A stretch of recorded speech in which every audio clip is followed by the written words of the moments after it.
pull up the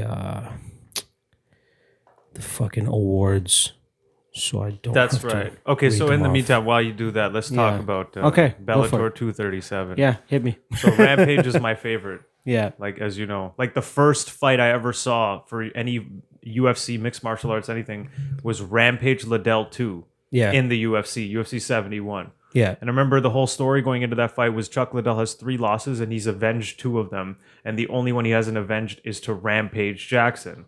And then I remember, like, I didn't know any of these guys. I didn't know Chuck Liddell was the big star. Well, after the video package, you kind of figured it out. Rampage coming and getting a title shot. I remember looking at him just going, wait, this scary looking motherfucker is trained in fighting and he's supposed to lose to the white guy? Nah. And I was like, yo, he's going to kill him. And then, he won in a minute. Obviously, I didn't know what that was talking about. But Rampage, I think the first fighter I was a fan of.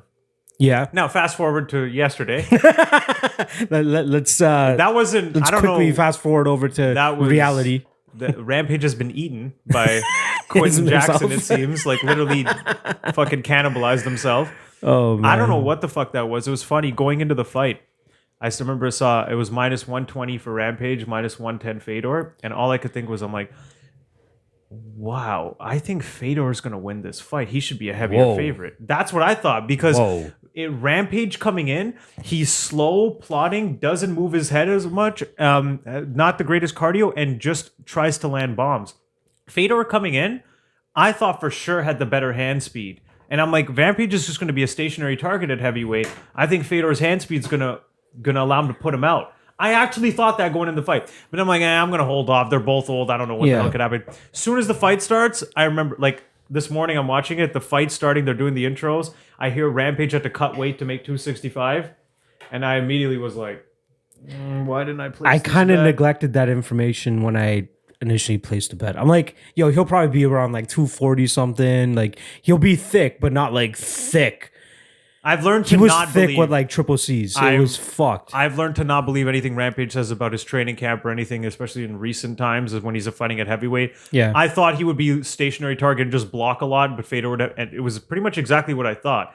Like, and which is sad for me too, because it's like, what the fuck was that? Like, he came out, he had no movement, and when he did try and counter, it was just these whiffs. He was just whiffing these bombs, and it was clear he was about to get his. He was very super slow. He was very couldn't slow. move. No. Even when Fedor went for the takedown, I was surprised he even managed to get his feet under him and not just fall over, like topple over. It looked and his really bad. Yeah, that's he the thing actually that, had like, I know. Okay, Rampage, when he's coming to heavyweight before, he's had this thickness to him, but he still kind of had a little bit of muscle there. Yeah. This was smooth. He was just smooth, had titties, and just Absolute protruding titties. stomach. It was embarrassing. Watch that video. It was seriously embarrassing. And you want to talk about how you're excited to fight Fedor in Japan, and this is what you fucking come in like Yeah, there's a video that he released. that was just terrible. Did you see his post-fight video where he did acknowledge that he felt like a hippopotamus and that he's like, I gotta drop the weight. He's like, I gotta drop the weight, and he wants to go back to 205. At this point, I'm like, God, I don't know about that. can he make 205? I mean, even if you, first of all, you got to drop 35 pounds probably of actual weight to get to 230. Then you got to start cutting down. I don't know. At this age, He's 41. he doesn't seem to want to train. What does he train? Is he just standing still doing combos on a fucking dummy? I don't think he trained for that's this not fight moving? at all, which is kind of What sad movement is he doing? considering the fact that he was always saying that Fedor has been one of his idols and always Exactly. looked up to him. Where's your So, like, motivation? where's the motivation to put on a fight that you would be proud of? There's no way you were proud of that type of performance. No way you were proud of your physique even. Like, show a little respect. You know what I mean? Like, that's very insulting to people that are tuning in to view this fight, and like you're absolutely half-assing it. Like, not even half a quarter-assing it. You're just slow and overweight. It Seemed like once a week he went out there, hit the pads with his coach, and then Maybe. said, fuck it. Even like after the first 30 seconds or so, after one flurry from Fedor, I'm like, oh, he's going to go out. Like, Rampage is about to go out soon. Like, one of these is going to rock him or hurt him and put him out. I was kind of stunned at like how bad he really looked, because I was watching. Mike came over last night, so we were watching it together, Yeah. and he looked at Rampage as soon as he took his shirt off. I'm like, oh god, it's not. And did you book the tail of the tape? They have like Rampage when he first came into the Bellator, like just ripped, shredded, chain on and all Okay. that shit. And I'm just like, this is like pure Bellator marketing right now. You fucking, this is what they're gonna advertise to you, and then it switches over to actual fucking Fedor. Fedor looked like an older heavyweight. Alfred, you're an incel. Shut up. Shut up, you incel. Yeah. Fedor actually looked like an older heavyweight who came in and trained and put in a fucking camp. He looked like he always normal looks Fedor. like that, though, which is fine. He looked like a normal Fedor. Yeah. But a normal Fedor is always going to maul that version of Rampage. And that's, I honestly, just based off his last few performances, how he's looked, I was like, man, this is going to be a slow, plodding Rampage who's just going to try and throw I thought bombs. he just needed to find his chin once. I thought that's remember the shot that Bader knocked out Fedor with? That's Bader. I get it, but like Rampage Bader's still like has some pretty power much in his with him. prime when he knocked out Fedor. True, but like the his type of shot that put him out was kind of concerning. But it was quick, so it wasn't the power. It was just like he didn't see it. Rampage is not going to be throwing fast bombs at Fedor. I thought like the power would still be enough, but just the fact that he was that slow. Did you bet on Rampage? I put a little bit on Rampage. No. I'm like, yo, plus 120. I should have talked to you about this. I honestly, in my head, was going, these odds on Fedor are amazing. I should take this. Like, that's how it seems like that was the absolute opposite consensus on Twitter. Really? Absolute opposite. Everybody That's why I was thought on the Rampage. odds were ridiculous. I'm like, have people been watching Rampage's last fights? Fedor is still competitive with decent fighters, and Rampage is not a decent fighter anymore. He opened at plus 230. Who? Rampage. He opened at like plus 230ish, and then money he flew got in bet on him. all the way down That's to plus insane 120. Honestly, I thought it should have been a 2.5 to 1 favor for Fedor. Like, I really thought that. Wow, I should have no put money. clue. I should have fucking done it. But I was like, two aging people, anything could happen. I'm not gonna bother. But I definitely fucking the over is something that a lot of people are looking at too, because they're like, yo, if they're not able to land on each other and it just turns into that slow plodding fight that you're talking about. It was plus 150 for the over. Didn't hit, obviously. Fedor got lucky. Like all he had to do was burst, and as soon as he didn't want to, move out of the way. And Rampage is too slow to even chase him. So he could just get out of the way and relax, take his time, come back and flurry. Like it was all at his pace. He could do whatever he wanted. The live camera angle didn't make it look like it was that hard of a shot, but then they showed another angle where it looked like it was like perfectly hit. There's people talking about fucking dive. Taking a dive, no. Fuck out of here. He fell, did this, then got up. Like, what happened? Yeah. It's kind of like it reminded me of when Michael Chandler got finished by Will Brooks. He gets hit with the shot, then walks back and starts doing this and walking away. He doesn't even know what the fuck's going on. Like, it was kind of like that, where he's not like out, but he clearly doesn't know where the fuck he is. Like, you know what I mean? It's weird to me that Rampage says he wants to come back. I don't know what else is left for him. What like, you lose to a 43-year-old Fedor who's been getting dusted by everybody else. What is there really left for you in Bellator? We need the rubber match between him and Silva, bro. It's 2-2. Fuck you, man. You can't just leave it at this. God damn. And the sad thing is, I would consider betting Vanderlei at this point. Like, if Rampage is going to come back in that shape, which he probably won't. But like, last time they fought, I bet Rampage. I'm like, Rampage usually wins this fight, and he did. I would actually bet Rampage again. Vanderlei, because Rampage's whole thing is like takedowns and speed, and Vanderlei is not throwing like quick anymore. He's just throwing looping shots, just like Rampage. And so they're both kind of fight the same, but Rampage clearly has the better chin. So I would favor Rampage. I think you'd have to wait until at least weigh-ins. See what kind of condition both these guys come in. If we get fucking flubby Rampage, then you know what? Just pass on the fight in total. It's actually annoying me even talking about this fight. Let's just move on. So a name that you brought up though. Let's transition out of this. Michael Chandler. He did fight. I'm not sure if you saw that fight. Yeah, he looked really fucking good. I took the small little underdog bet, which was a good play at those odds. It was decent considering that guy's record. That guy's last loss was to Gregor Gillespie by split decision years ago, like 10 fights ago. He was actually on my Hail Mary parlay that I had that lost with Francis Ngannou and Derek Lewis. He was one of my underdogs. He was fighting in our LFA, I think it was, or Titan. He was fighting in Titan FC against another guy that was like highly touted. I'm like, yo, this guy's jiu-jitsu is amazing. He has, if you go on Fight Pass and search his name, he's in like all of the like grappling things. Oh shit! Okay, I didn't know that. High level grappler. Based on how the fight went, I thought he was a stand-up guy. No, I thought he would be obviously, it was going to be difficult for him to get Michael Chandler down, but if it did get to that realm, I thought it would be very interesting. And considering that Chandler's only been trying to get takedowns and trying to control guys and use his wrestling more than his striking recently. He does that when he's getting lit up in the striking. Ren Primus was hitting him and Chandler started to go wrestling. It's weird to me that his hands look that good in terms of the body shots. They were Holy good. Fuck. They were good. He's ripping that shit to the body, which eventually opened up the head.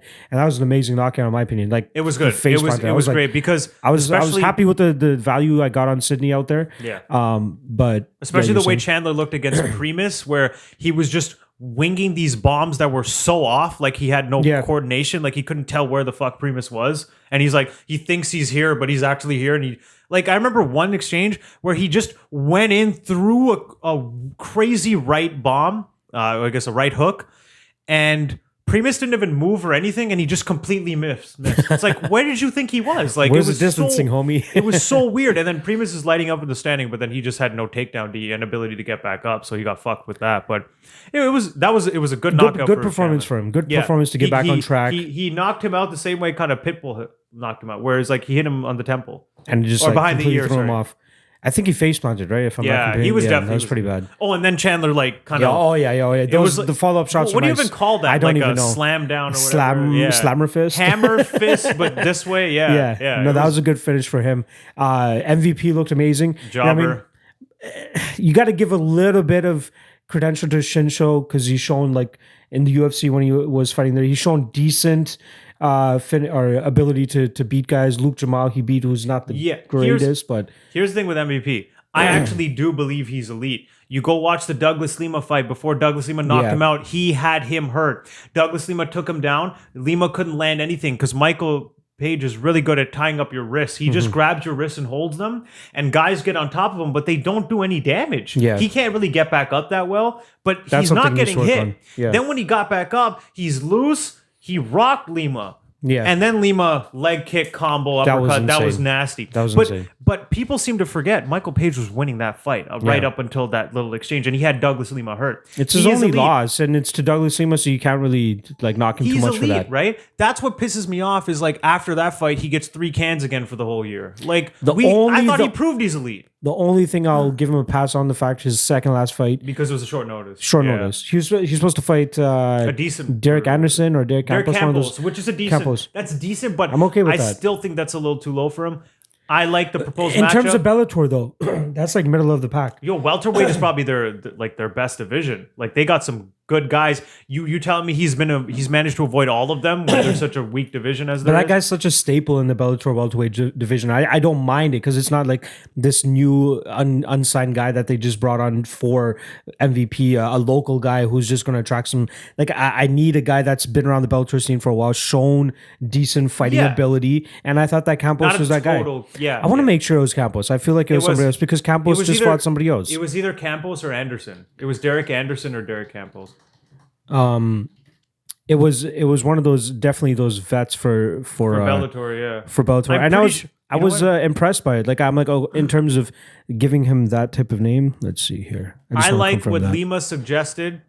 Douglas Lima said Derek Anderson. Yeah, Anderson. Yeah, that's the guy who beat Pitbull twice. 16-3. He's not I would have been fine with this. Yeah, it's a decent fight. Yeah. I like what Lima suggested. Lima apparently wants to go for the middleweight gold, and he's like, while I do that, do Larkin and Larkin and MVP, and the winner can fight me. I'm okay with that. I like that. I'm fine with that. Because if Michael Venom Page puts Lorenz Larkin on his highlight reel, give him a fucking title shot. I'm totally cool with that. Larkin is a tough out. Yeah. Larkin, might as well transition. Looked fucking great too. He looked great. I did think though, for as good as he looked, that version still gets lit up by Douglas Lima. There was a couple of exchanges in the first round where he was actually having a hard time hitting Nakamura, and then he started to open up more towards the end. Maybe it was rust a bit, and maybe he shook it off a bit. But to me, I was like, okay, you're looking good against a very average fighter. Yeah. And to me, I think Douglas Lima would chew you up if you had a rematch. It's the level of competition, right? Like he was a massive favorite going into that fight. He should have killed him. I think he should have finished him. But there was a lot of chances. It was because Nakamura was so fucking tough. He was on some next shit. Yeah. He was just so tough. I was very surprised that I'm surprised he didn't crumple from the body shots. Yeah. It was ridiculous. And some of the strikes. You're going to look like a world beater when you're going up against a guy that doesn't have much to offer in return, right? So I think Douglas He's a ground fighter, and you have great takedown D, and you're faster, more dynamic. The guy just kind of stands stationary and hopes to land a bomb. Yeah. You're supposed to look good. Quick, any thoughts on Gayoto Yamauchi getting that quick finish over Darren Cruikshank? I mean, his jiu-jitsu is ridiculous, but dude. It's definitely ridiculous, but then on the inverse, it's almost like a Brian Ortega. I know. Who the fuck doesn't It's almost like a Brian Cruikshank? Ortega type of situation with Yamauchi. Not the greatest stand-up, but like ridiculous jiu-jitsu. Like insane. we did see what happened when he fought. He fought Michael Chandler and Bubba Jenkins? Yeah, when he's not able to get guys down, when then he's got a tough wrestler, who he can't sub, and like Damian Maya. You know what I mean? When you fight guys that are not going to let you take it to the ground. Let's see who else. Those guys took it to the ground. He just couldn't sub them. Well, took it to the ground for his advantage. Oh yeah, right. He's going to want to be the one on top. He's going to be the one. But he couldn't when he couldn't get the sub there, and you have a dominant wrestler. It seems like 25-4. Yeah, but level of and he's 20. What is he? 26. 26 years old. He's definitely got to get better though. With the Michael Chandler lost, Bubba Jenkins lost. It's wrestlers. Will Martinez. You got to be able to get these wrestlers. Yeah, it was good. It was a good performance though. I mean, but it's also Crookshank. Yeah, exactly. His grappling is garbage. Yeah, poor guy. It was so slow too. Just kind of had him against the cage. Yeah, body lock. The next thing puts in one hook. Then he just climbs his back, and I'm like, can someone do something about this? So what was the actual record for Rizin versus Bellator here? We had 1-0, 1-1, 2-1, 3-1, 4-1. It's not fair because there were 4-2. There were like massive favorites on the Bellator side going up against heavy underdogs. Yeah, I think all the massive besides Fedor and Rampage, which was kind of a pick'em. All the massive favorite. All the odds were like crazy big, like minus except 400. the women's fight, Watanabe. Didn't really watch that fight, to be honest. That's when we turned on UFC 3 and started to play a bit. 10 seconds, 10 secs, 10 seconds, 10 seconds. Just kept going. Saw it was I saw the finish. Third round, mounted her, just landing strikes unanswered.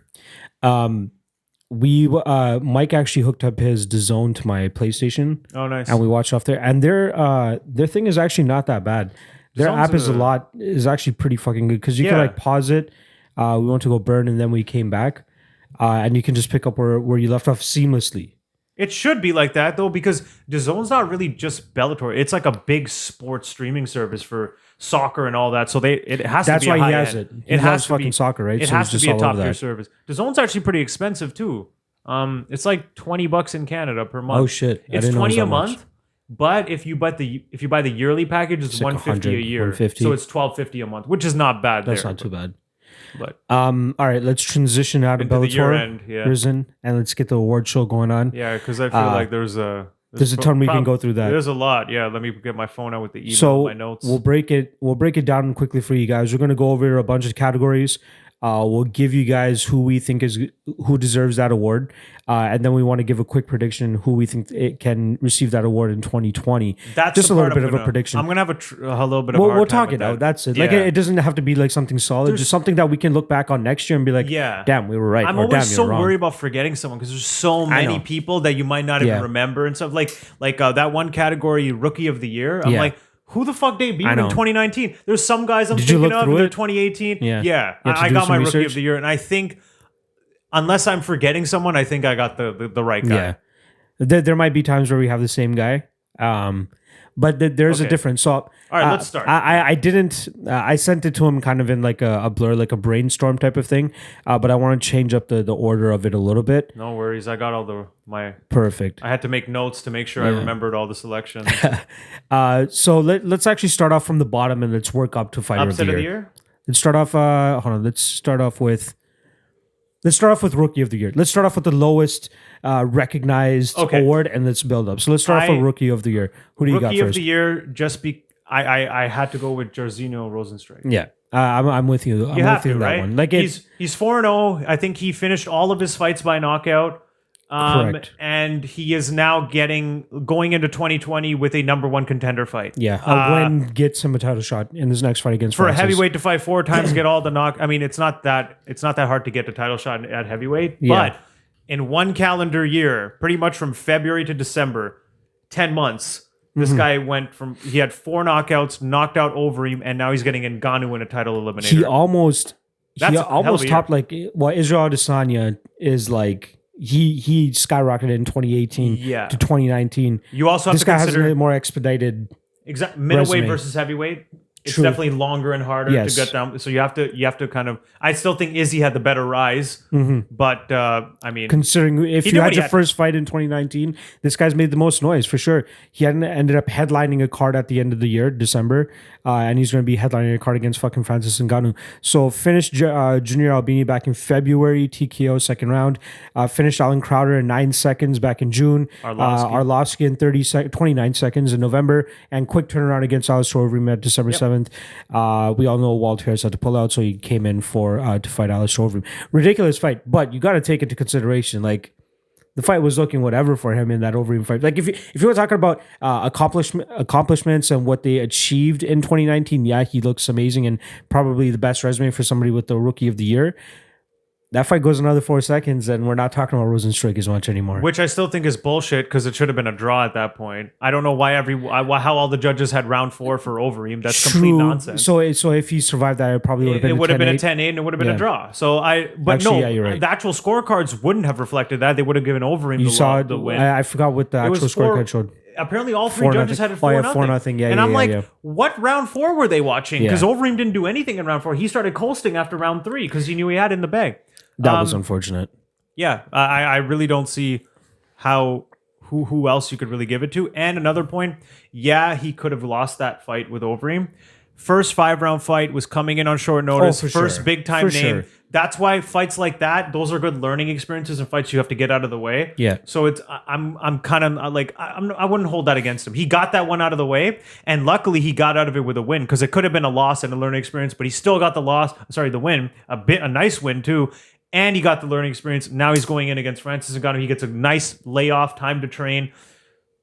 He's got to be the Rookie of the Year. He set himself up for as a title contender. It's a good fight for him too, considering that, like, you know, Francis Ngannou, striker himself. If anything, Jairzinho is the more credentialed striker here. Yeah. It's going to come down to the size if it makes that big of a difference. Knockout power, obviously.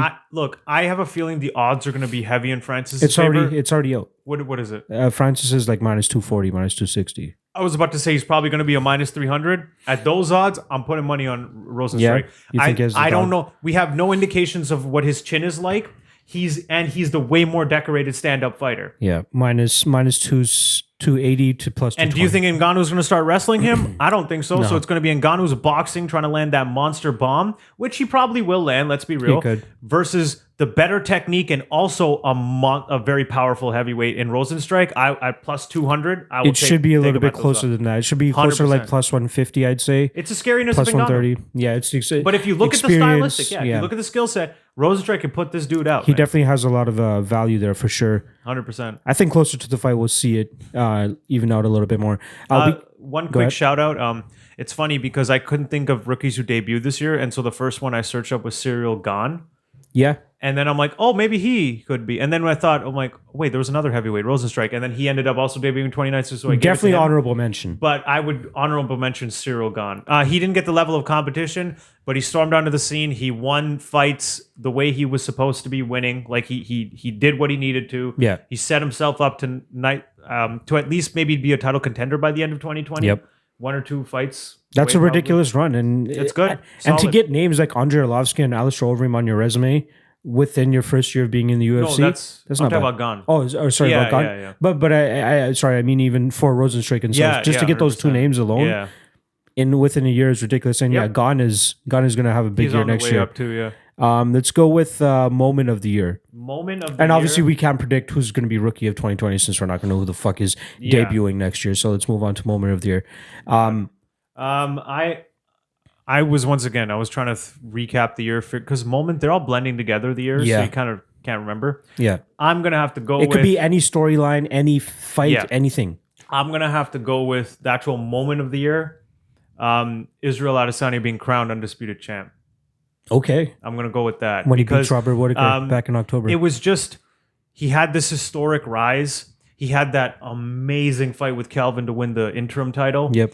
Now he comes into Australia full of confidence, does that dance, comes out, and then just runs through Whittaker and just put a stamp on it, like a hard stamp on it. I am the best fucking middleweight. There is no doubt about this shit. Yeah. And so that moment in general, like when he finished him and just the way he did it, the crowning of Israel Adesanya, I'm gonna have to go with that moment of the year for me. For me, it's a little bit more low key because it's what it transformed into for the rest of the year. Okay. And that's when Jorge Masvidal knocked out Darren Till. For me, that allowed him to get onto the launching pad to get that Ben Askren knockout, to get that the finish over Nate Diaz, just to get that stardom. It took the Darren Till victory, and he was a pretty heavy underdog going into that fight. And for him to land that knockout shot as devastatingly as he did, I don't know. It took that one moment for me to be like, all right, this guy's on the rise to something now. And then obviously the Ben Askren knee was the stamp, right? That was like the Israel Adesanya stamp. For me, that was kind of the moment of the year. It's a little bit dumbed down just because it's just a knockout, but like that's more of a moment of the year in hindsight. At the time, it wasn't as big, but then in hindsight, you're like, "Oh shit, that was a big fucking moment." That's where I'm trying. I'm trying to find the source of what made Jorge Masvidal. Gotcha. And if you didn't get that one against Darren Till, again, in the moment, I didn't know it would be the moment. Exactly. But for me, in hindsight, you're right. That's where I kind of look back as like the launching pad for them. Alfred, shut up! You're an incel. I guess we can't really predict a moment of the year for next year. No. Possible moment of the year could be if Cowboy knocks out Connor. Possible. I'm just saying. That would be a crazy Or thing. if Tony Ferguson finishes Khabib. Yes. That would be a fucking moment, dude. Just triangle chokes him or Dead Orchard chokes him or some shit. Some 10th Planet shit. Yeah. Oh, you want to train jiu-jitsu, eh? And it was funny today. I was watching the UFC recapping each year. Those little videos they were putting out. I've been watching that too. I was kind of annoyed because they haven't put out 2017, 2018. I know. 2016 was the last one. And then I had to go over. I'm like, what happened in 2017 and 2018 now? But anyways, the 2012 one was the arrival of El Kukui, and they were showing his against tough. Nijim. Yeah, and I remember watching that season of Tough. Yeah.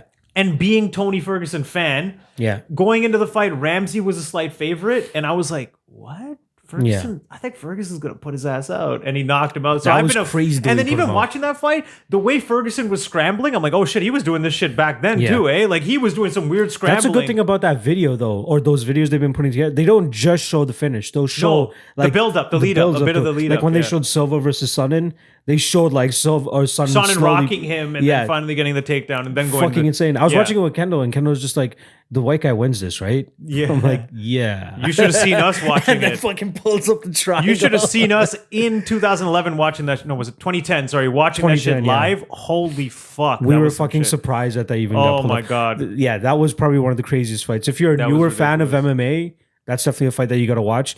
But knowing the circumstances, knowing that Anderson Silva's never been beat before, knowing that Chael Sonnen pretty much only got this title shot because he was playing the Conor McGregor. Well, he was the original Conor McGregor, talking shit the most. And the fact that he was hurting him on the feet. He was hurting him on the feet. What was happening? Taking him down, beating his ass. That was insane. That was insane. Yeah. So yeah, what we were talking. Oh yeah, possible moments of the year. Okay, let's move on to upset of the year. There's only one that comes to. I'll start with this one. The only one that comes to mind for me, at least most noteworthy, I hope you're gonna say the one. Comma worthy over Devontae Smith. Okay, biggest underdog on the card or of the year, I think. Here's the funny part. I actually forgot the names. I thought it was like Devontae, like Marshall or Devontae. I had Devontae. Yeah. I thought it was like Montel Smith or something. I couldn't remember. A little stereotypical. But yes, I remember that fight. Motherfuckers. Because they were training partners and the guy was like a plus 500. Yeah. That's probably the upset of the year. Yeah. For me though, just because I'm sure there's different. I'm attaching some magnitude to it. The scenario. Yes, the scenario. Like the magnitude of it in terms of that, it might not be the actual in terms of like skill set the biggest upset, but the way it was done and how big it was for me was the way Wiley Zhang beat Jessica Andrade. Yes. I felt like it's tough for me to see that as an upset. For you, sure, it's your opinion. I'm not going to say that you're wrong. Enough. It's hard for me to see that as an upset of the year strictly because I kind of know how good Wiley is. And she's the much more technical striker than Andrade, and Andrade has that Vanderlei style where she just fucking goes crazy. Andrade is always the less skilled fighter, but her toughness just wins. Her toughness generally wins. She's always getting punched in the face and just using her toughness to wear people down. True. The way that she just stormed Andrade and pretty much did to Andrade what Andrade kind of tries to do to other people. Yeah. I think a lot of people had the same feeling. I gotta pull that up. You dude. knew her more, right? I gotta pull that up a little. I gotta say that was. I remember watching that finish over and over again. Because it was probably one of the crazier finishes I've ever seen. I still wasn't like big on her or didn't know her too well. Yeah. And I'm pretty sure most of the MMA world was in the same boat because they saw what Andrade was doing and they're like, oh, she's probably going to win this easily. And then for her to rush her and just destroy her like that, I kind of felt like... They by default kind of gave her the title shot and people are like, okay, Andrade is probably just going to roll here and then she'll get the victory. So I was kind of surprised with that. I probably agree with you in terms of like odds-wise, it's that fight. Yeah. What was it again? Devontae Smith versus Kama Worthy. Kama Worthy. I gotta remember that. That was a great fight because this short notice. I need to see the finish again, dude. It was just so fucking good that I need to fucking pull this shit up again. But yeah, I would go with that. Andrade and nobody was expecting Kama Worthy to come because he was coming in there in short notice as well. He was training partner. He was a training partner of him too, and everybody thought that he was going to get the one. That fact right there should have made the odds closer. The fact that they're training partners. It almost feels like, well, they both have to look. He even said it. He's like, I was so comfortable in there, even though it was short notice, because I've sparred with this guy so often that it just felt like one of those. And I'm like, that probably should have factored into the odds. I guess it could have gone the other way. And there's a lot of momentum. Smith, there's a lot of momentum that Devontae Smith was running. But he's also got the pressure now because he's supposed to win this fight, but he's going against a guy who knows him. Yeah. And there's a lot to lose. I just got the replay up right now, but the variety of strikes that she hit tornado. Her with. She's a fucking couple tornado. Elbows, couple knees. Like, how is Tisha Torres called the tornado? This is a fucking tornado, right? Well, she's the tiny tornado, so let's not forget this. This is the F5 then. Like beautiful elbow, double elbow there. Right hand fucking rocks her. Just Andrade trying to do her Andrade thing and not being able to. And then meeting someone who was just as jacked and strong, but way more skilled and faster than her. And she ran into a wall. Look at this. Like, just wouldn't stop. I don't even think... You know some of those. This is one of those finishes where, you know how the person technically isn't really done fighting, but they're just getting so overwhelmed they get saved, and then they kind of. It's like when you abruptly get woken up from sleep. Yeah, true. Like they wake up like, what the fuck just happened? Like when you're having a dream and you just wake up, you're like, huh? What even just happened? Like you don't even have time to think and process what the fuck is happening before the fight's over, and then you see the fighters always they're always like, fuck. I got fucked up. I can't do anything about it. Kind of like Perry, Jeff Neal, same thing. He kind of got up like, he knew. Fuck. Yeah. He knew like, he was I getting just overwhelmed. got like fucking rushed. Yeah, I don't know. I'm kind of surprised that you chose that as the upset of the year, but again, that's your opinion. That's honestly, I was fine. having a hard time thinking of it, to be real. Like I was like, I don't know what other fucking... I'm totally open to the fact that I probably missed a lot of shit. Yeah. With my list. No, that's fine. That's fine. Yeah. I'm sure I probably missed something too. Yeah, exactly. All right, next one. Let's do Coach of the Year next. Okay, Coach of the Year, I think it has to be unanimous. Eugene Behrman at City Kickboxing. Yeah. I mean, who else can you There's actually... the only other guy that's like right under him. He looks like an Uso brother, by the way. I could see that. He looks like Jimmy and Jay's other brother. That's for WWE fans. Oh, if you guys don't fucking... Rikishi's son. Come on, a lot of people know who Rikishi is. Everybody knows who Rikishi is. Rikishi has two twin boys who wrestle in wrestling right now, and Eugene Behrman looks like those two guys. For me, it's him as well. The only other guy that I would throw out there is Eric Albacine or Albacine, Cejudo's coach. Oh, okay. Pitbull's coach. Is he the little? Yeah, with the white glasses. That Cejudo's always clowning around. Oh wait, or is that? No. I'm that's what you're thinking about. I'm thinking of DC and his coach. Oh, his boxing coach. Rosendo Sanchez? Yeah, his boxing coach he's always fucking with. Yeah. He always dummies him around and shit. No, Eric Albacine would be, preposterous if nobody even mentions his name when Coach of the Year comes up. Eugene Behrman, obviously a lot more accredited at this point just due to the fact that he got Israel Adesanya to win the belt. He got Alexander Volkanovski to beat the featherweight Hookers goat. and title connection. Hookers and title contention. But Eric Albacine has 2 wins with Cejudo. Pitbull got double champ in Bellator. There's somebody else that they just recently got as well. They got a female over there that's going to be wrecking shit soon too. But they don't have the guys that made as much of a stamp as Adesanya and Volkanovski. Cejudo did his thing, 37-second knockout. I think it was 37 seconds over Dillashaw, and then the win over Moraes. Great, but even the Moraes thing, that to me, was it really a win because of amazing game planning and coaching, or because Cejudo was a tough motherfucker? and just adjust it. You know what I mean? So if I'm looking there at coach, was something that the coach said to him between rounds 1 and 2 that well, you got to crowd him. Maybe Yeah. don't do the distance thing. That's Yeah. cool. But in terms of who's coming in, I know. doing their homework and really just yeah, shutting the Eugene game Behrman down, is ridiculous. how can you not Like give the way City he shut kickboxing? down Holloway's game, fucking ridiculous. Volkanovski shut down Holloway and Aldo in yeah. the same fucking year. And then Israel Adesanya Yeah. just ascended to the throne. Yeah. Dan Hooker is now, the number 6 lightweight Yeah, he's after getting having closer. one little hiccup. Like, the only hiccup on that team's resume is Dan Hooker's lost to Barboza, really. Yeah. Like, outside of that, they've just been killing They got a the couple game. other guys coming up too. Matt Riddell. They got a lot of guys on the up and up Matt too. Riddell, not Riddle. Riddell? Riddell? There's an actual guy named Matt Riddell. Riddell. I think his first name is Is it Matt? I hope it's. I think There's it's a Matt Riddle and Matt Riddell? That's hilarious. I think it's. Hold on, let me make sure about that. I don't want to get his name. Oh, Brad Riddell. Okay, Sorry, I was fuck. like, I would have known it was a Matt Riddell. What the hell? Brad Riddell. My bad. He had a crazy fight in his debut against. Was it Callan Potter? No, JB Malarkey. Fuck that fight at Malarkey. 242. The guy's name is Malarkey. They're both Australian, so just throwing it out there.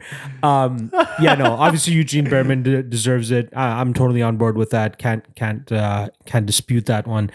For next year, I'm just throwing it out there. Obviously, it's again another harder thing that you can predict. But for me, it could be Saif Sayoud, man. That guy's gonna fucking kill it with Fortis MMA next year. He has Carlos Diego Ferreira about to fight Anthony Pettis, so that's gonna put him on the brink. What's the team name? Fortis MMA. Okay, yeah. Yeah, Okay. they got him, Jeff Neal. They got Yo, Diego Ferreira has been like he's quietly Diego Ferreira's creeping been killing in, dude. the way he All day fucking over Pettis. Mirbek Taisimov, fucking insane. He has so many guys. He has Kennedy and Zetsuku. Remember that when we both agreed on him being an underdog over Hobby-Lov? We're like, yo, Diego Ferreira, bro. I don't remember that. Easily outclassed. I don't remember Rustam if I was Hobby-Lov. on that. No, you did. Was I? I remember because we were both happy about it after. I think I pointed him out to you, and then you kind of agreed and took it, and then you're like, "Oh yeah, good call on Diego Ferreira." Like, there's a couple of guys where they're kind of just slowly making their name, and no one's really paying attention, and then like hardcores like us might notice. Yeah, It's yeah. like, Jeff ooh, Neal those is are one always of those good. guys for sure. Yeah, man. A couple of names from Fortis: Alex Morono, Ryan Spann, Diego Ferreira, Ryan Spann? Jeff Neal. Morono's just the only Miles Johns 10-0 in the UFC right now. Okay. He had Abdul Razak Al Hassan, but that guy's dealing with some court cases now. He's not Okay. fighting. Alonzo Menafield 9-0.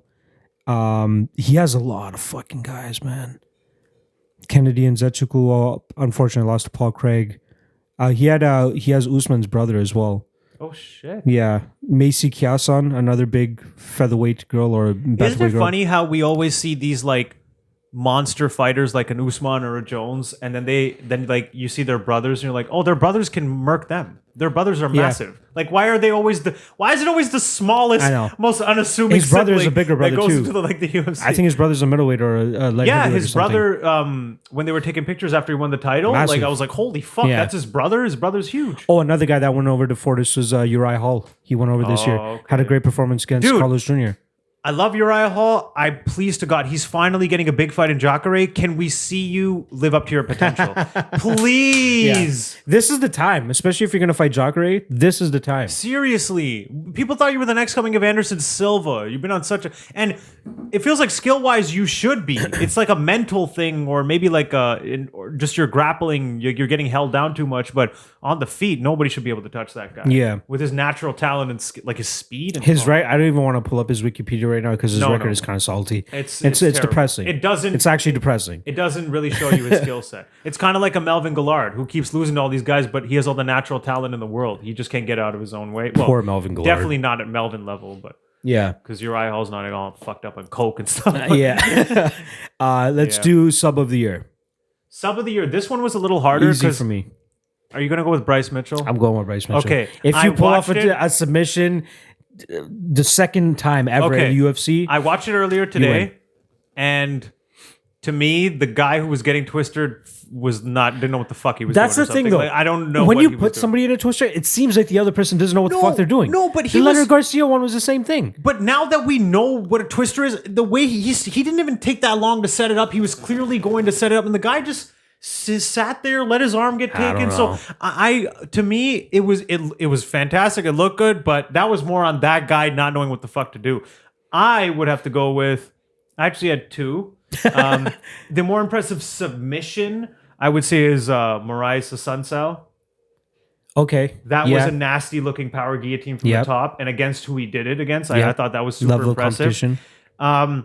And for me personally, I thought Askren Maya, like who he choked and the way he kind of did it with one hand and put him out. Before Yeah. he got, Oh yeah, I forgot. like It was I understand the one-handed. submission itself wasn't anything crazy, but the context of the fight, who he was fighting, and the fact that he pretty much almost finished it with one hand. I thought that was. I super forgot that he fucking almost impressive. finished him with one hand.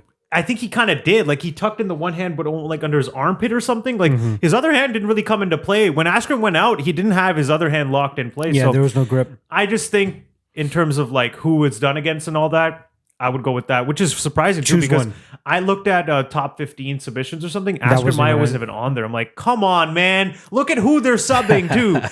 I get the Bryce Mitchell one. I totally do. I just think I level just of like the competition. out there-ness of it. The yeah. the but imaginative. I really think that guy nature is of it. just fucking sucked and should have known how to stop that. That guy's definitely not a ground fighter, so let's put that No. out there first. But to be able to pull that off at that level, I'm still impressed with it. Me personally, because of the fact that Moraes actually rocked a Sunsao before he got the submission, I'm gonna go with Aya. I was about to say Maskman versus Aya. I'm gonna go. There was one you really fucked up the other day. Which one? Remember? I remember. You Yeah. fucked it up so bad. I always do this. If I have two words that I'm saying too quick together, I'll flip the syllables all the time, constantly. Fuck. Yeah. I wish I remembered it, I but wish you, I remembered. you, I you think I said it so remembered the other confidently day. too. Yes, and then I stopped. I'm like, wait, did I say that right? Yeah. What the hell was that? I don't remember anymore. Oh, that killed me. But yeah, choose one though. Maya. I'm gonna go with my personal favorite. Maya I think over Askren? Maya versus Askren. Okay. The choke on Perfect. Askren. We can predict sub of the year for next year. I'm going to say Tony Ferguson over Khabib somehow.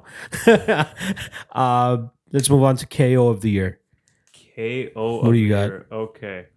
I guess you kind of have to. There's only one for Masvidal me. Askren. Yeah. Right? It's got. We got to go with that. I want to bring a little bit don't know more why I looked at my variety to this. I looked at my list and I'm like, why the fuck did I remember that? Like right away, it's Masvidal Askren. I'm like, why did I have to look at this? It's a no-brainer. Has to be. It's a no-brainer. It's the KO that launched a new superstar. Yeah. Literally, this guy got launched into the stratosphere. Yeah. And the actual KO was incredible. He set it up and all that. Yeah. Like, it was unbelievable.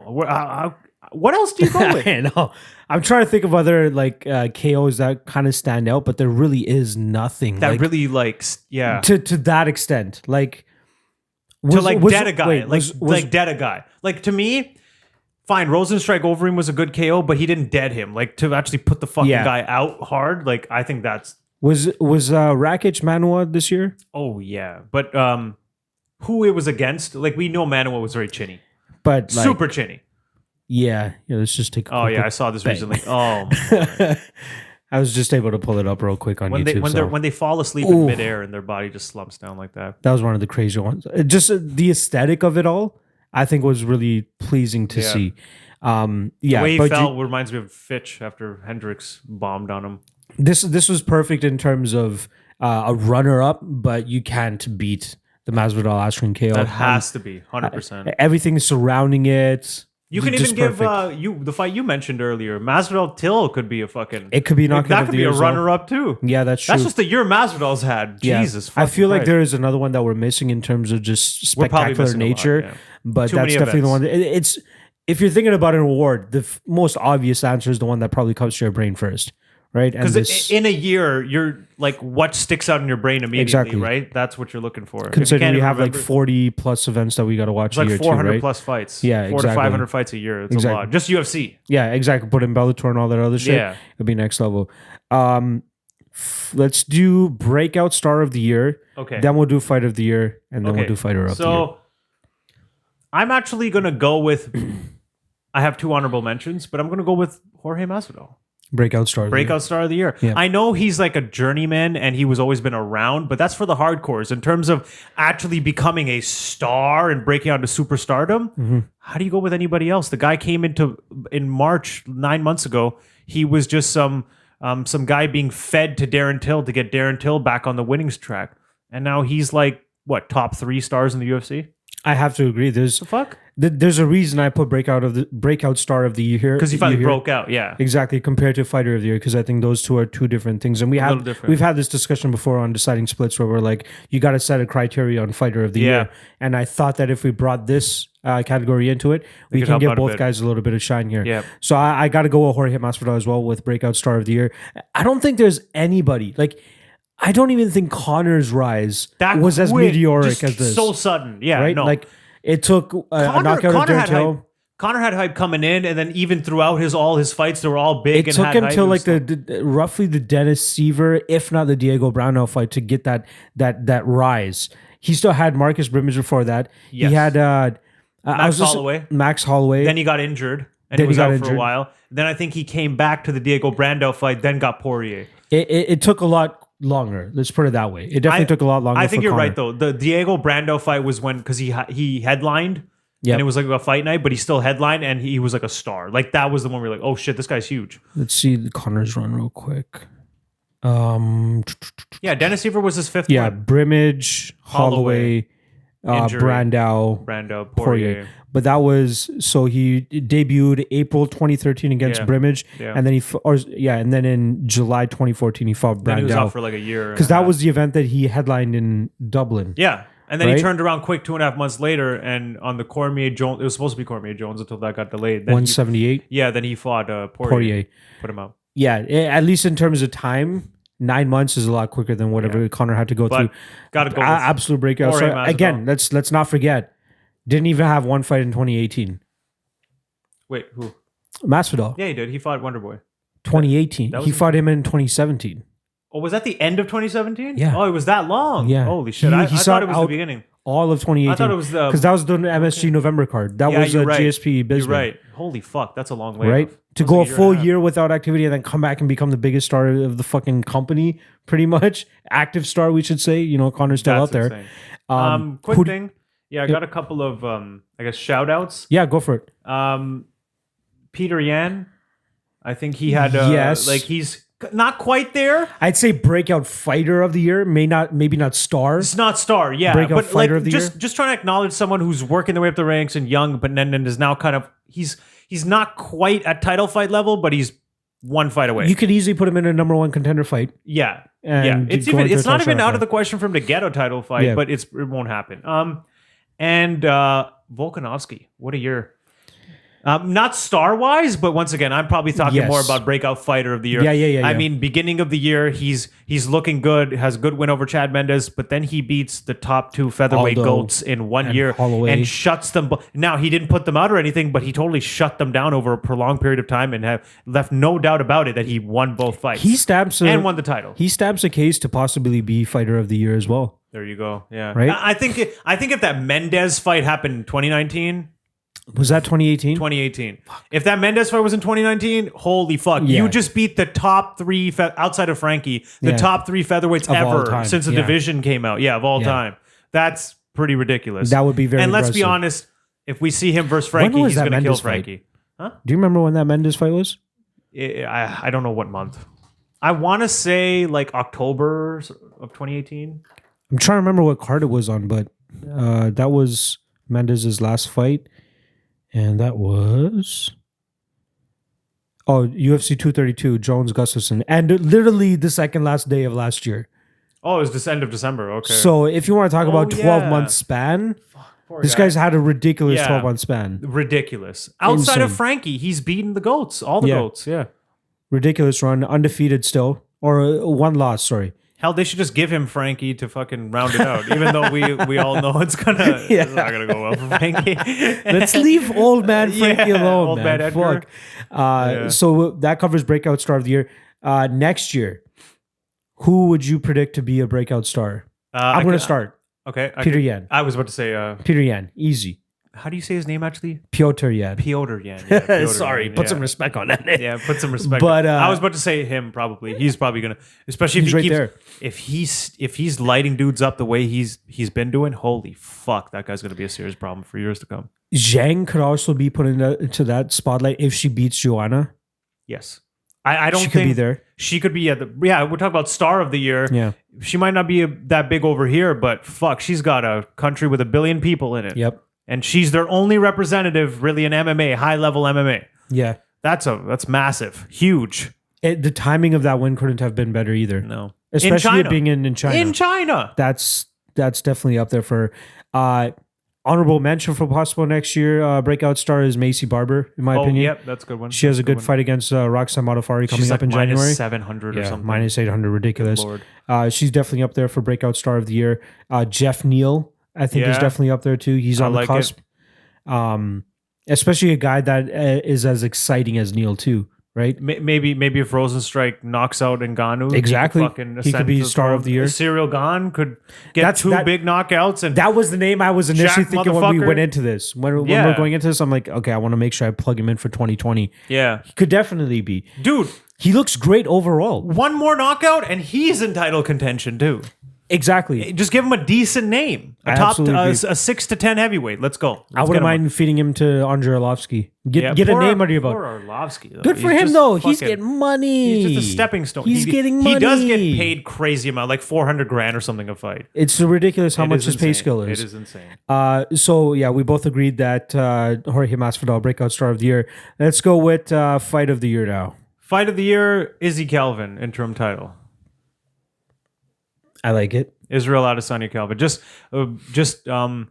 when I think back to the year and what fight had me like on the edge of my seat during the fight, it's got to be that one. Like during the fight where you're like, because I'm going in, I'm thinking, I think Izzy's going to piece this guy up. And he's doing good. Then he gets rocked in the first round. You're like, oh shit.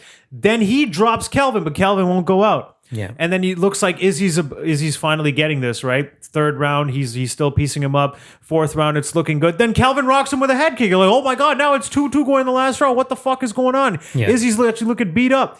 And then he drops him 3 times in the fight and almost finishes him. It was just insane. Electric. Watching that fight, I just remember the highest. I just remember how amazing, intense it was watching it live. I got to go with Izzy Calvin. That is right up there for me, and I agree with all the stakes and everything they have to consider when you're thinking about fight of the year. I might have probably missed takes a cake. I like Vicente Luque and Brian Barberena. Not as much stakes, but that was a fucking fight. That was a fucking war. That was insane. Luque is lucky that didn't go to a decision because it could have been sketchy. I don't remember exactly how I scored that fight. No. I remember it was.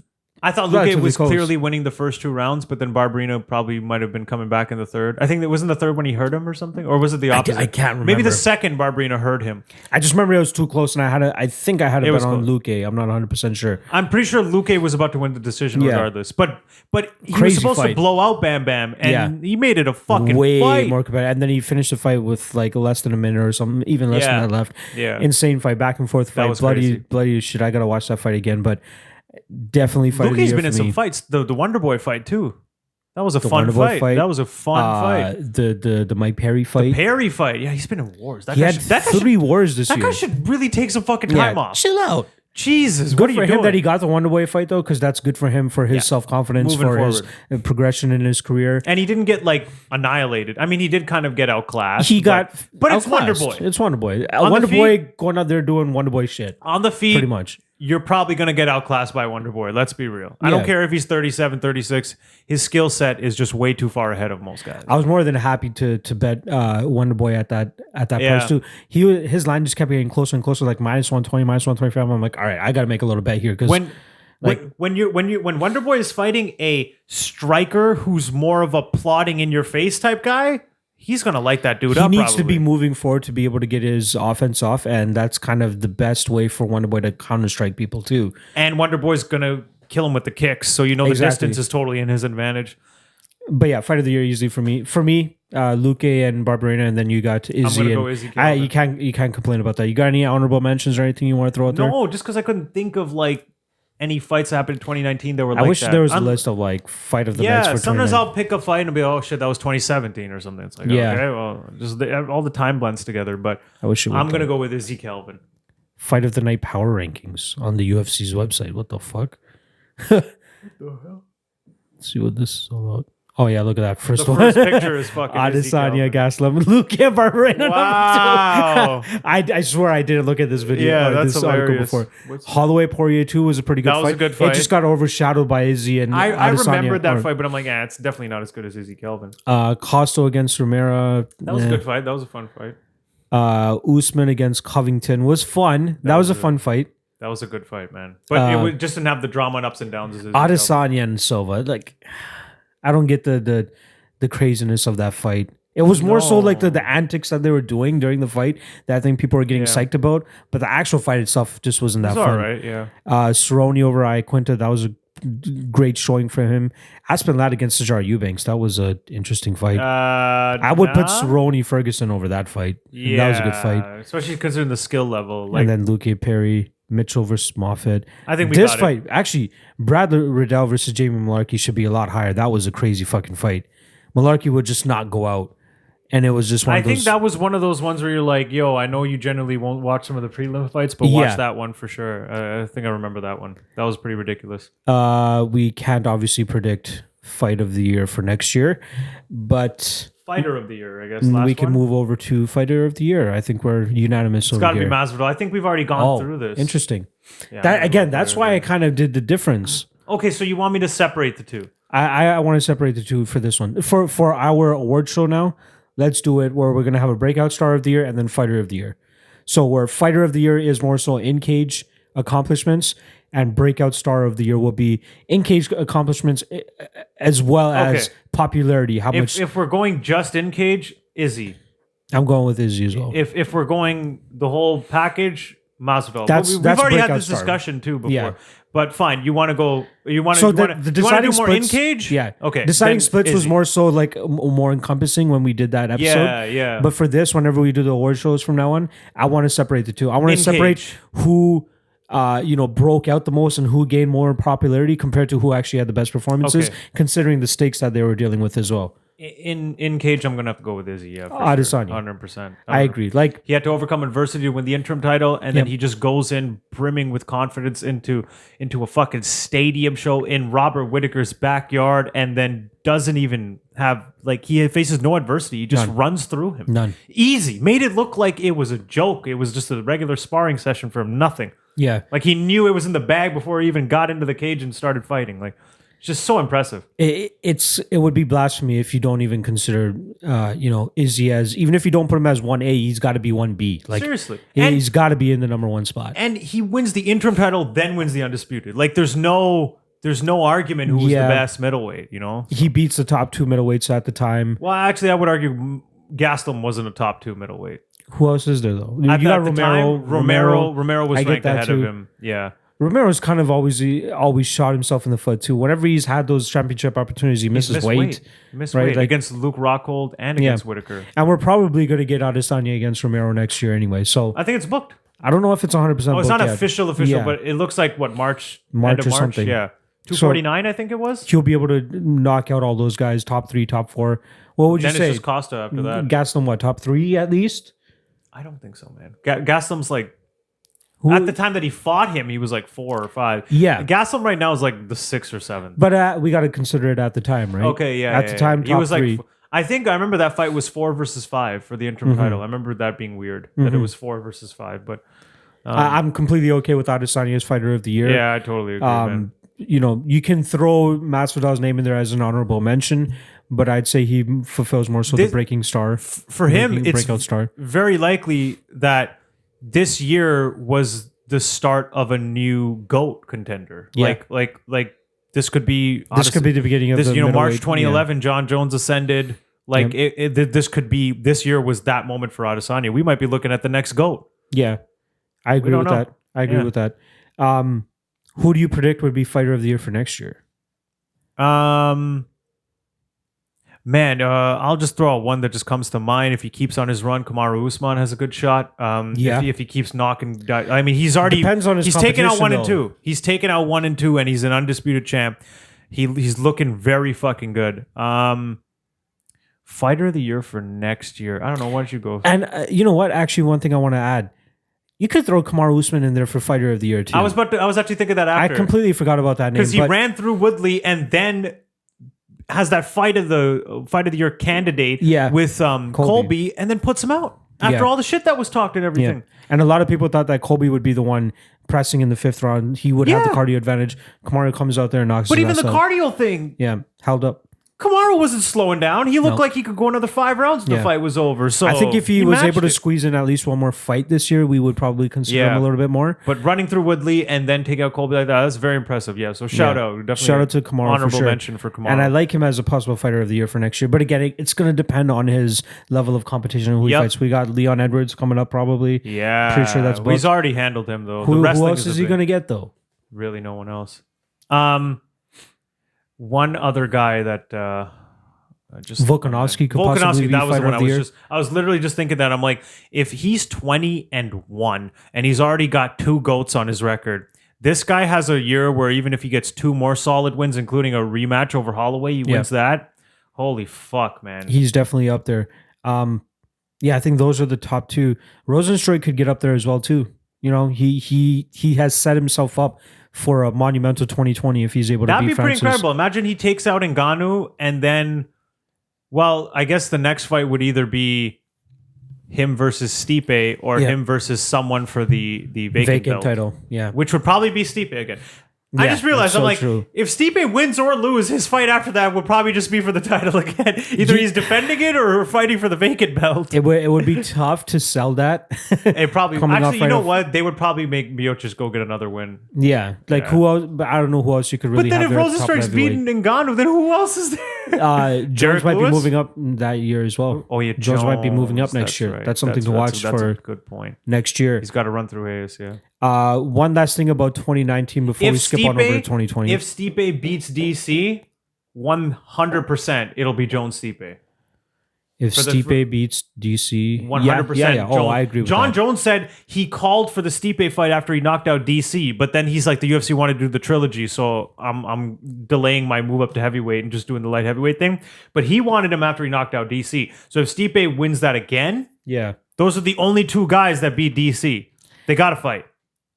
It's perfectly teed up, champion versus champion. Miocic still considered the GOAT heavyweight. Both divisions are weak. If he gets a victory right now. Both divisions are weak in terms of title contenders, so it's not really tying shit up. Yeah. Why not?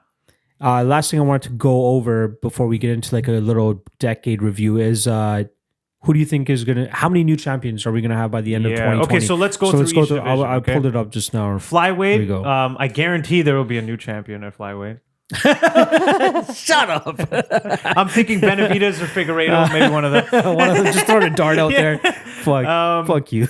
Bantamweight. Is Cejudo going to be champ? No, there will be a new champ. Okay, so that's 1. Yeah.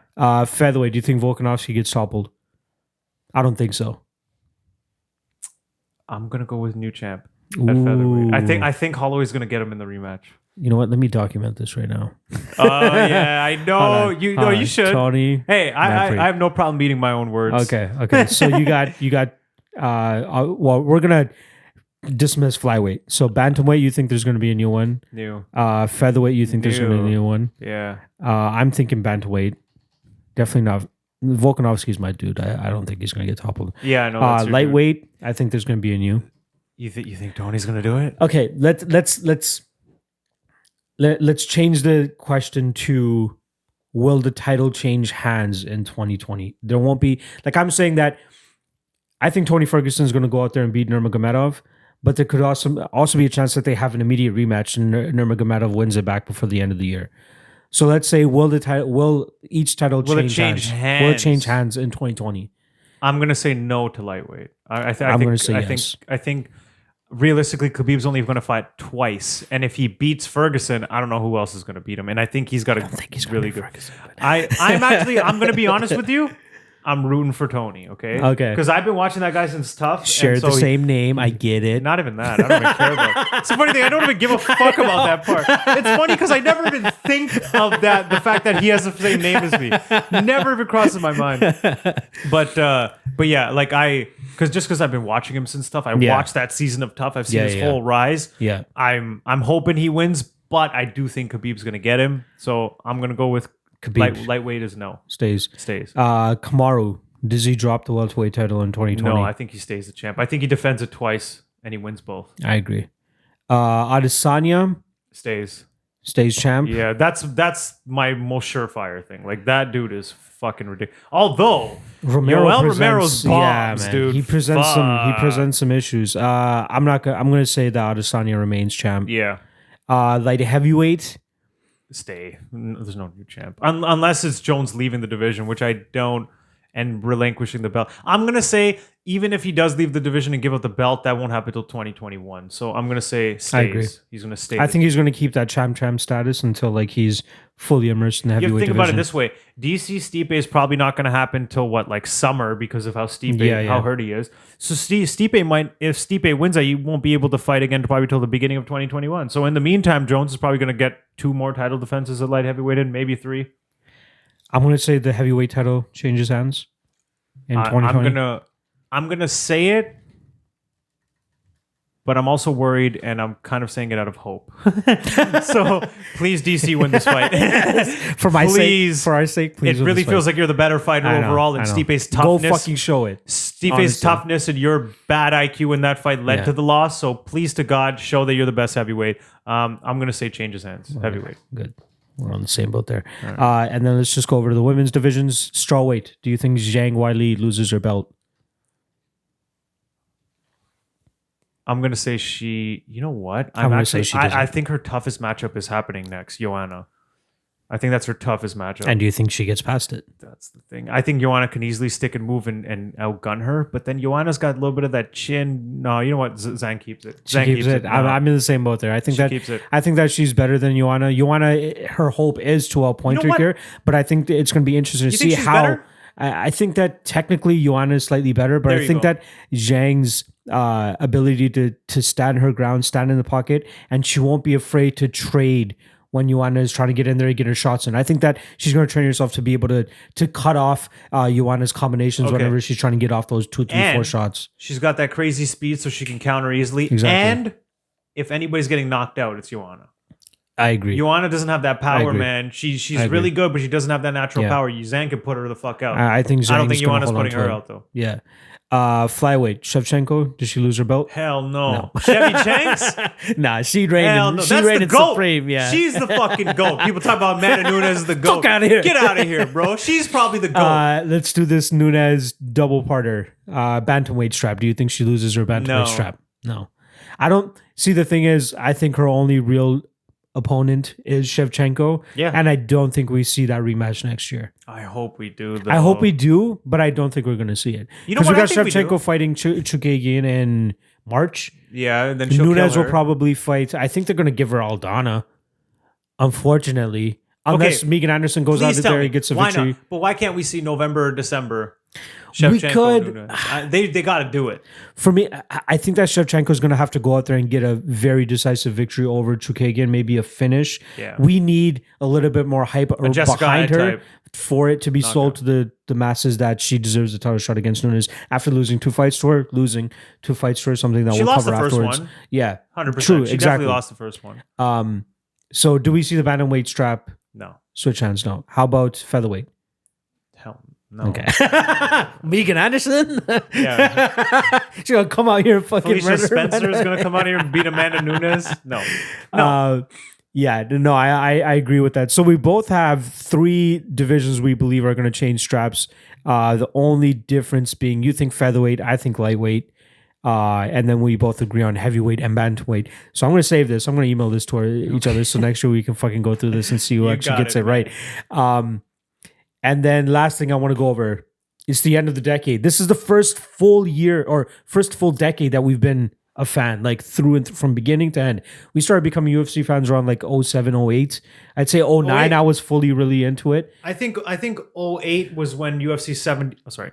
Mike. It's okay. See, you can hear it in the headphones. Well, I didn't even notice that. I just realized it was too far. UFC 71. Look up that. That was the first event I ever saw. And then 2009 was when we became like full-fledged fans. Or no, I think it was the end of 2008. Do you remember that the monster card 92? Was it Rampage and Griffin? No, Rampage, and Silva. Vandalay. Oh yeah. Mir Nogueira and Rashad Forrest. Oh yeah. That was like from that was the first memory I have from that card onwards. I started like really keeping up with it. I think I agree with you on that. 71 was Odell Jackson too. What year?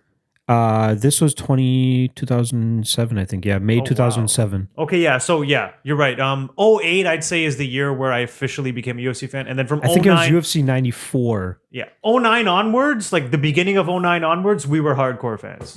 Like it's actually been over 10 years. UFC 93. Nope. That was like Sanchez Stevens. UFC 92.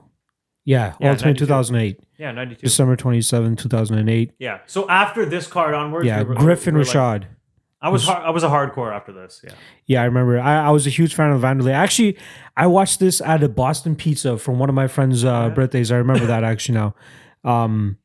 Mike Masenzio against CB Dalloway as the third fight on the main card. I remember Czech Congo against Mustafa Al Turk. Remember Mustafa Al Turk? I remember that fight. Do you know why? There's an eye poke, right? There's an eye poke in that fight. I'm pretty sure. No, Al Turk got eye poked by Krokop, and then the fight could start. Yeah. With Congo, I believe Al Turk low blowed him. Then Congo low blowed him back, and then Congo just mauled him against the cage. Like, you want to fucking hit me in the nuts, motherfucker?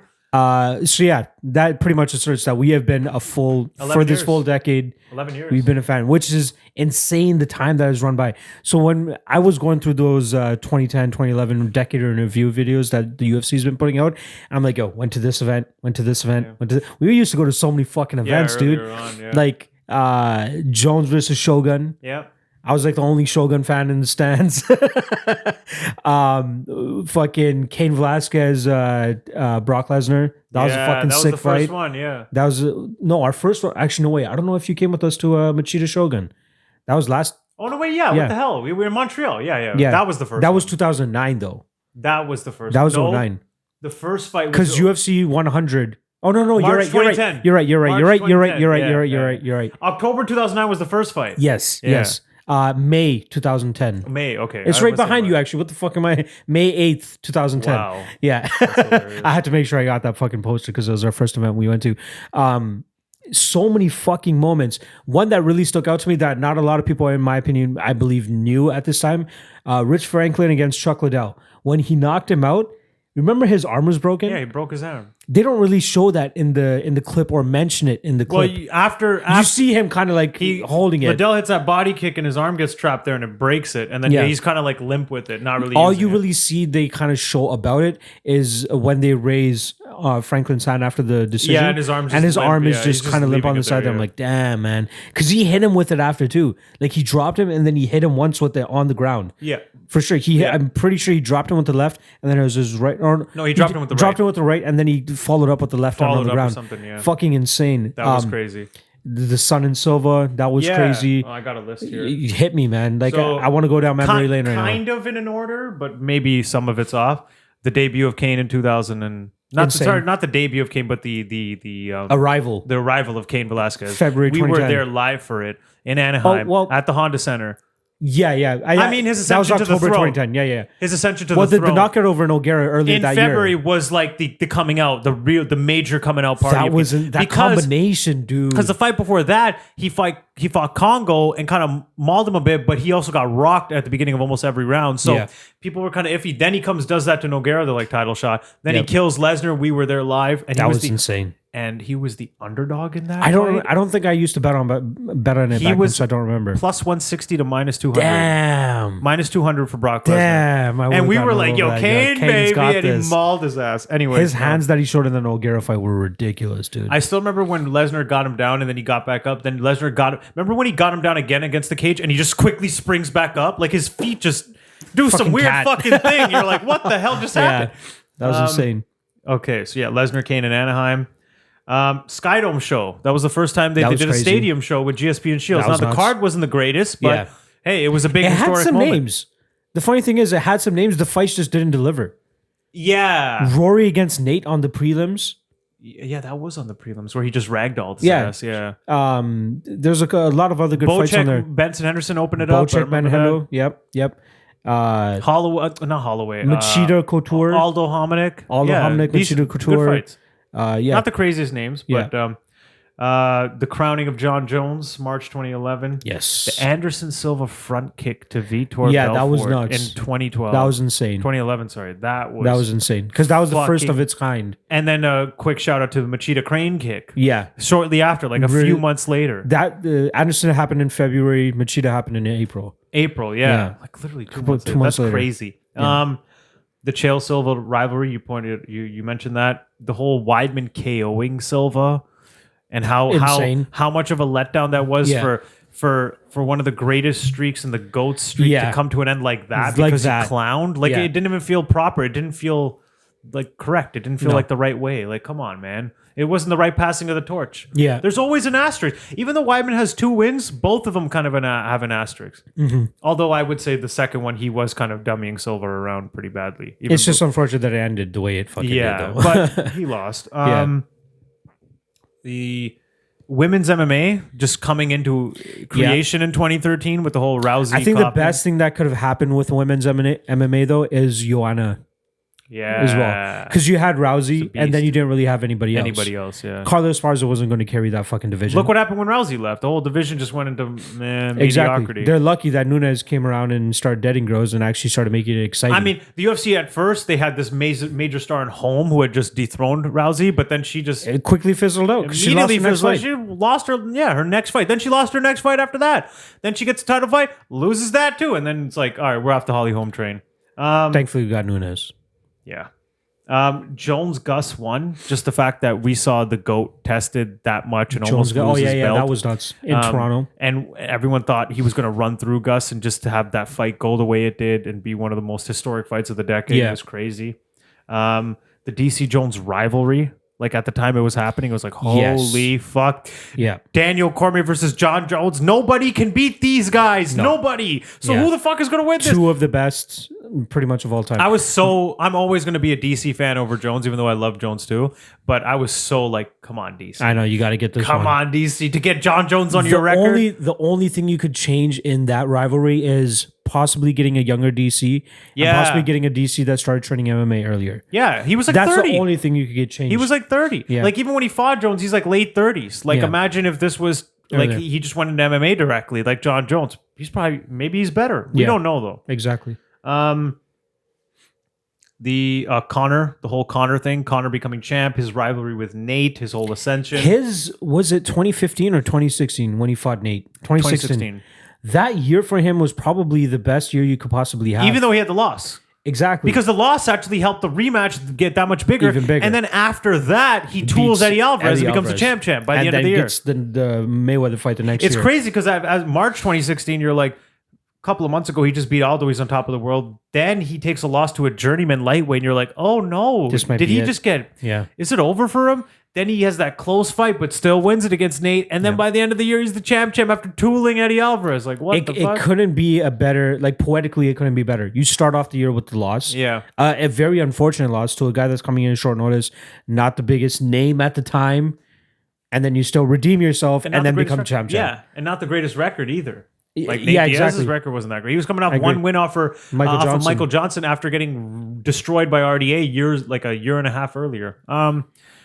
Next one, what else we got? Holloway, just him ascending and dethroning Aldo and beating his ass twice in 1 year. His run was crazy. That was an intense time, 2017. A little kind of overlooked. Swanson Choi, just that fight.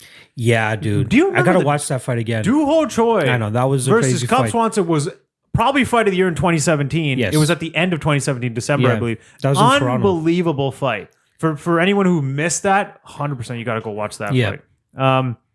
Nunes KOing Cyborg.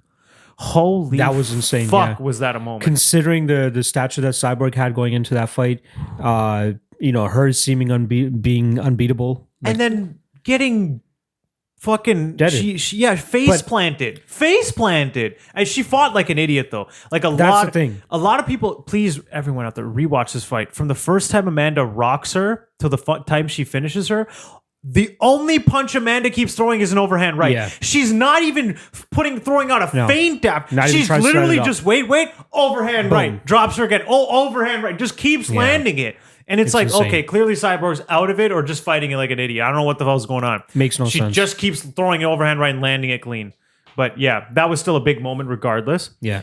The Stipe DC rivalry that just kind of happened. That was it's funny because he's about to have 3 fights with Stipe, and it's a way more competitive rivalry, but everyone still considers his main rivalry with Jones, even though he lost both fights, right? Of course. The Masvidal star being born, the crowning of Nunes as the GOAT. Yeah. Those are things. And I got 2 with an asterisk. Hit me. Because it's not in those videos of the top moments of the year. Okay. But at the time that it did happen, it was huge.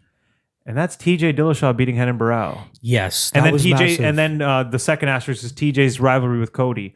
But now all of it is glossed over, and no one wants to fucking talk about it because TJ was probably on EPO the whole damn time. It's kind of like we the Bigfoot Silva and Mark Hunt thing. Yeah, Remember? that was actually another one. Yeah, because it was marred by the TRT, where you realize after, if he wasn't on TRT, Mark Hunt probably would have just knocked him on the first round. Which kind of happened in the second fight, right? Yeah, the rematch. But by then, Bigfoot was already on the way down. But yeah, the TJ Hennon though, when it happened, was insane. Huge. I remember like the slow turn of it continually getting towards a TJ Dillashaw win. Plus like, 400 in a title fight and to ascend to the throne. That was incredible. The whole TJ Cody drama was fun. They had 2 really good fights. It's just, in hindsight, it's not that great anymore because now you're questioning if Dillashaw, did he take EPO just to get to flyweight or was he on EPO the whole time? I think he was on EPO the whole time. The reason I think that is because Cody called him out for EPO specifically like a year before when they were about to fight. He's like, you tried to show us how to use EPO. And I don't think Cody's smart enough to kind of craft intelligent lies and all that. He's the type of guy who's just going to fucking say what's on his brain, speak from the heart. And then on top of that, after that, TJ specifically tests positive for EPO after being called out on it. To me, that's a guy who knew his style relied on cardio and is so obsessed with winning that he did whatever it took. We got to remember at the end of the day, these guys are guys that go into a cage and punch each other in the fucking face. Yeah. It's as simple as that. Of course, these guys are going to take fucking roids. Like the vast majority of them are taking roids. Yeah. We like to believe that it's all about good sportsmanship and being fair, but at the end of the day, when these guys are like, I'm fighting for my life and paychecks and money and like it's my whole fucking life on the line. Yeah. I gotta take I just gotta shoot this stuff into my body for a little bit while I'm a fighter. Yep. And then I could potentially get paydays. Even if I do that was the problem though. Before it was like, even if I do get caught, I'll just take a suspension and come back and keep fighting. But they can't take the money that I made along the way away from me. Exactly. Dillashaw kind of got lucky in that aspect where he's already made a fuck ton of money because he's been champ for so long. Sitting on the money. He's opening up his own juice business and all this shit. Hilarious. Juicing. Like, are you kidding me? Jesus. Like, it seems like a South Park episode. Like, he's so dumb. He's not. There's a subreddit called Self-Aware Wolves. Okay. He's not a self-aware wolf.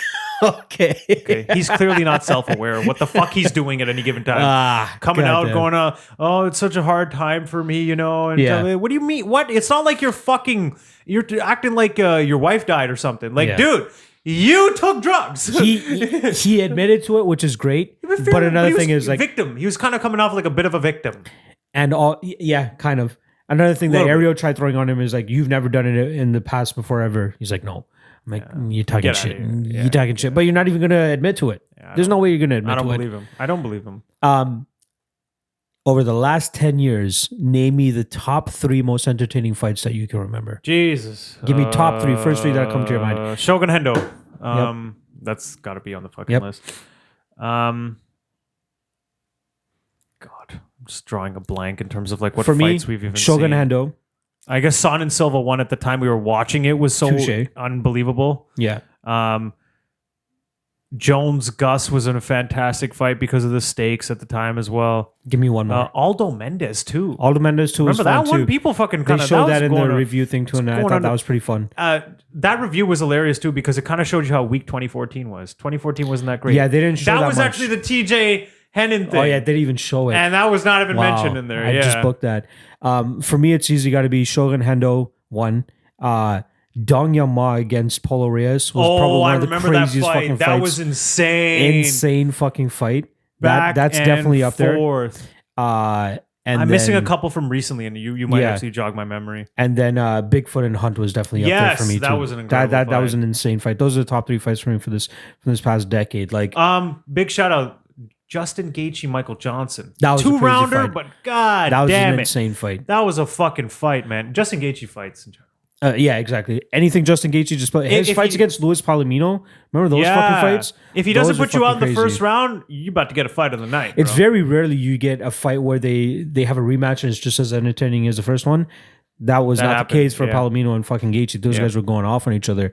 Any last touches on 2010 before we get, or the 2010s? The 2010s. Yeah. No, crazy. They had the sale, the UFC sale to WME. They had the Fox deal. They had the ESPN deal.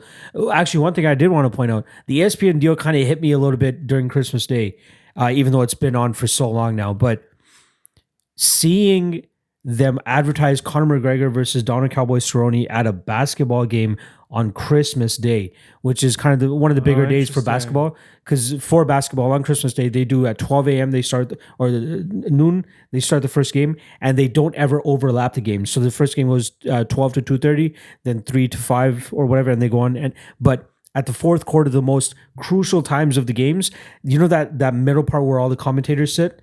And they have like a straight on view of the camera, and that's where they do all their advertisements. They had Cowboy versus Conor, July 18th, whatever, all the advertisement things for it. That's where it really hit me. I'm like, this is the first major sport.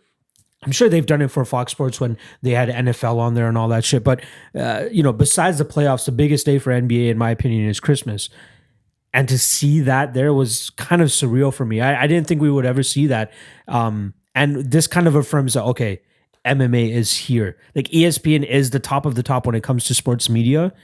And for them to have a foothold there, I know they have a huge positive trend with ESPN Plus for the acquisition of the UFC. Like, after they got that, they've gotten so many new subscriptions and shit. So I know they're a huge driving force in that. The media team they put together with Ariel Helwani, Brett Okamoto, Mark Raimondi, all those guys, they got the top of the top guys there now too. Yeah. That is next. Think about from fucking Spike to ESPN. Fuck Spike. Live. Remember the UFC live on Versus Fuel TV. Yeah. That was the Fox era as well. And then too. when they got the Fox deal, then they moved to ESPN. Yeah, we've seen all of it. Like, we've literally seen in 10 years. Yeah, the growth I still of remember MMA. the Fox Sports one. I was just like, holy shit, like, we're on Fox. And we get the Velasquez and JDS fight. And now they're advertising it during big basketball games on Christmas. That's fucking nuts. It's insane to me. And Ariel Helwani's doing NBA reporting now too. He was at the Raptors and Celtics games doing like courtside interviews and shit. I guess that's his first love. His dream is probably to a New York Knicks game, though. Yeah. His first love was basketball before he came over to NBA, right? So I'm totally okay with that, or MMA, I should say. The 2010s have been fucking crazy. I think it's the most, it's the craziest amount of progression we've seen in terms of skill, too, compared from 2010 to 2019. Well, we're watching a brand new sport come into its own. We're still in its infancy stages. And come into its own and become a big deal, like an actual mainstream sport. Yeah, we were watching it when no one fucking or not. It was just hardcores. They just introduced Facebook prelims. Remember, they didn't even used to show the prelims before. Yeah, you couldn't watch them until it was on Facebook. They did Facebook, and then they finally turned it over to YouTube and all that stuff. So I'm glad with the progression that we've seen. Unfortunate that we've lost some promotions on the way, WEC, which is kind of good because they pretty much just brought it into the UFC, so that's fine. Strikeforce was a great fucking promotion to follow. I would rate Strikeforce higher than Bellator currently. I would. Right? I would too, because Bellator's got a little bit of that cheesiness in their presentation I didn't like. Strikeforce is a little more professional with it. I think in terms of even skill, like competition, I would say so too. I would say so too. Like, that was the end of the heavyweight tournament right before they got bought out. Strikeforce arguably had the better heavyweight division than the UFC. Especially at that time, they probably did have the better heavyweight division. Yeah, because we had Kane, Brock, and Nogueira at the top pretty much. And then they had like Overeem and Ubereem, actually. Barnett, Werdum, Bigfoot, Daniel Cormier. He wasn't known at the time, but he ascended in the Grand Prix. Yeah, he won the Grand Prix. Arlovsky was there, Karatanov. It was a good heavyweight division at that time. They had Musasi, they had Hendo, they had King Gilbert Mo. Melendez at the time, King Mo. Fucking insane. And the last thing I want to touch on, I know you saw this in the review thing, Overeem and Lesnar. Oh yeah. How Overeem looked in that fucking fight, dude. That was prime Uberim right there. And poor Brock, man. Poor fucking Brock. The amount of steroids that were in the cage that night must have been off the scales. Dude. Off Overeem just walking towards Lesnar, just trying to grab his hands. Not even like trying to block his face. Just casually walking forward, grabbing his hands, and then knee to the body, just zero the respect. Body. Didn't give a fuck. Didn't even give a fuck. Punch me. Yeah. Man, that was an action-packed episode that we just fucking did. Well, that was a lot we fucking covered. I don't even want to look at how long this episode is, but I'm going to be putting in timestamps and shit too, so people can just fast forward. And it almost comes full circle. How we talk about how I started watching like religiously after UFC 92, and Rampage was my boy, and then we open up full circle. And then we open up the card with fucking the whale version of Rampage Jackson. Oh, God. He hasn't had the greatest 2010s, I guess. Well, he didn't end it out that great. I feel bad for him, but lose the fucking weight, bro. Yeah, we'll see if he comes back in 2020. People don't want to remember Rampage like that. Yeah. We want to love Rampage and enjoy watching him fight. Your equivalent or my equivalent for your Rampage is Shogun, and Shogun's not been doing that bad. You know what I mean? He's been doing decent. He's holding his own at this point in his career. To go to was it a Fair draw enough. against fucking Paul Craig? It was a draw. It was a draw. Yeah. Fair enough. That's fine. Fair enough. At least he's not coming out there looking like fucking. Not the craziest down. Yeah. Okay. I'll give you that. Right. Skill wise, though, not that great anymore. That's another guy that could have been so much better had he had his shit really in line. Because like I've heard he's a nightmare to be in the training camp with in terms of diet and like he looks like he could be a guy that's 185. Eats candy and shit. Doesn't like. Yeah, exactly. He doesn't train the hardest or anything like that. He just relies on his heart, skill, his aggressiveness, skill. All those guys, as soon as they get even a little old and their speed goes away, they're fucked. Exactly. I think this might be the last year that we see Shogun in 2020. It should be. Which kind of now I feel like we're in 2020. We're probably going to get at least one time where we see Shogun just die, like get mauled, and that's how he's got to leave. Just don't put him up against like Rakic or Anthony fucking Smith. Anthony Smith. Don't do that to him again. All right.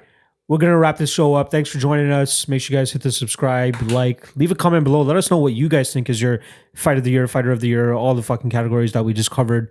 We'll see you guys next year, which is weird to say. And the next episode is going to be a 2020, the first ever episode of 2020. Oh, how is it 2020? I know. Time is fucking flying, dude? God, this decade went too fast. I still feel like last year was 2016. I know. Like, what the hell is going on? 2017, 2018 just went by like that, and I'm blended together. I'm not cool this year went by so fast. Cool I know. It feels like New Year's was 3 months ago. Like, what the hell? Exactly. Time is the same every year, Tony. Yeah, I know. Don't forget what Daddy told us. All right. Appreciate you guys joining us. We'll see you guys next week. Thanks for joining us.